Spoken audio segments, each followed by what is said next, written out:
1912년 4월 인류가 절대 가라앉지 않는다라 믿었던 거대한 배가 차갑고 어두운 북대서양 심해 속으로 사라졌습니다. 세기의 비극이자 20세기 초 문명과 오만의 상징으로 기록된 이 사건은 100년이 넘게 지난 지금도 여전히 풀리지 않은 의문을 남기고 있습니다. 왜 수많은 사람들은 구조되지 못했으며 그날 밤 배 안에서 무슨 일이 벌어진 것일까요? 오늘 우리는 다시 그 시간을 거슬러 올라가 미스터리의 문을 열어보려 합니다. 여기는 사라진 진실입니다. 구독과 알림 설정을 통해 앞으로도 잊혀진 사건의 실체를 함께 추적해 주시기 바랍니다.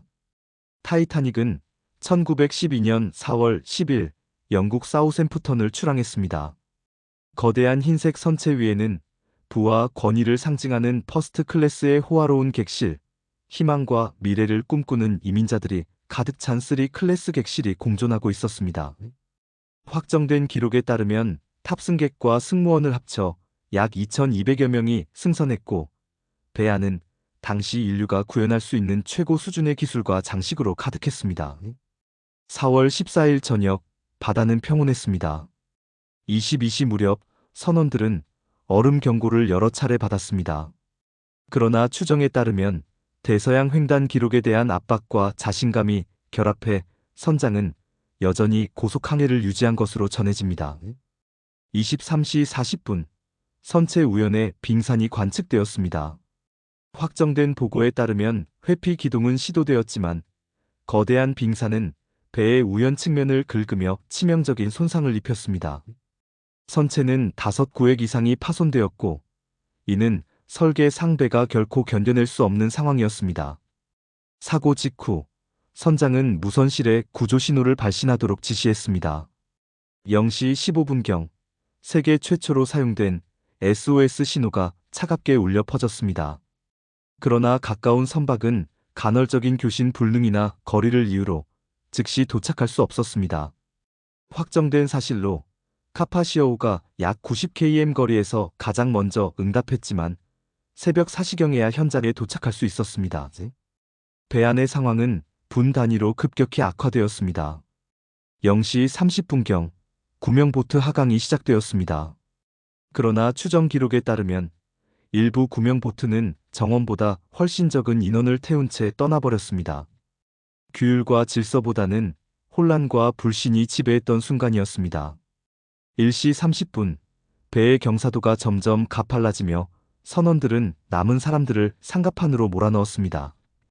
2시 0분 마지막 구명보트가 떨어져 나갔고 약 1,500명이 여전히 배 위에 남아 있었습니다. 2시 20분 타이타닉은 두 동강이 나며 차가운 심해로 사라졌습니다. 확정된 기록에 따르면 이때 북대서양의 수온은 섭씨 영하 2도였습니다. 사건 직후 수색은 혼란스러웠습니다. 카파시어호가 구조한 사람은 약 700여 명에 불과했고 대부분은 저체온으로 인해 몸을 가누지 못했습니다. 언론은 다음날 아침 세계 최대의 배 침몰이라는 헤드라인을 쏟아냈습니다. 추정된 희생자 수는 1,500명 이상. 가족들은 뉴욕 항구와 영국 본토에서 사랑하는 이들의 이름을 확인하기 위해 몰려들었습니다. 어떤 이는 생존자 명단에서 이름을 발견하지 못한 채 사라진 이름 속에서 절망에 빠졌습니다. 그러나 시간이 지날수록 이 사건은 단순한 해난 사고 이상의 의문을 낳기 시작했습니다.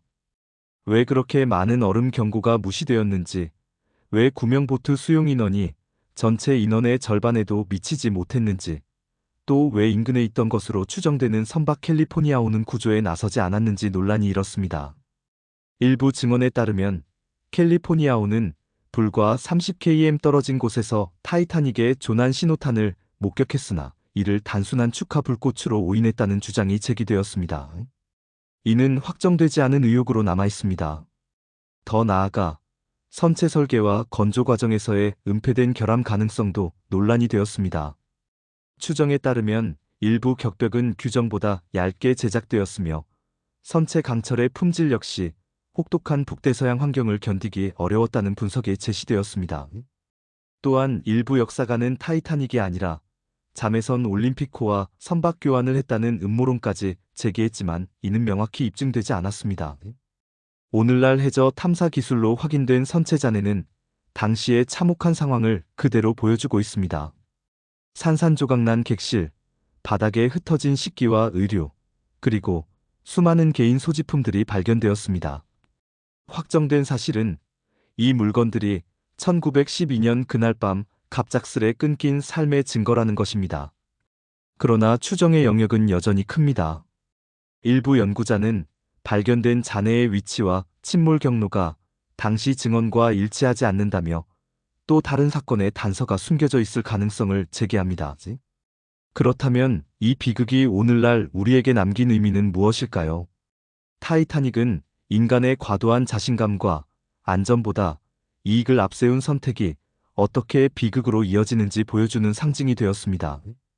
동시에 위기 속에서도 끝까지 구조를 위해 힘쓴 사람들의 용기는 세기를 넘어 우리에게 전해지고 있습니다.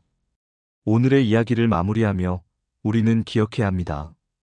역사는 단순한 과거의 기록이 아니라 미래를 위한 경고입니다. 안전은 결코 과소평가되어서는 안 되며 진실은 언제나 밝혀져야 합니다.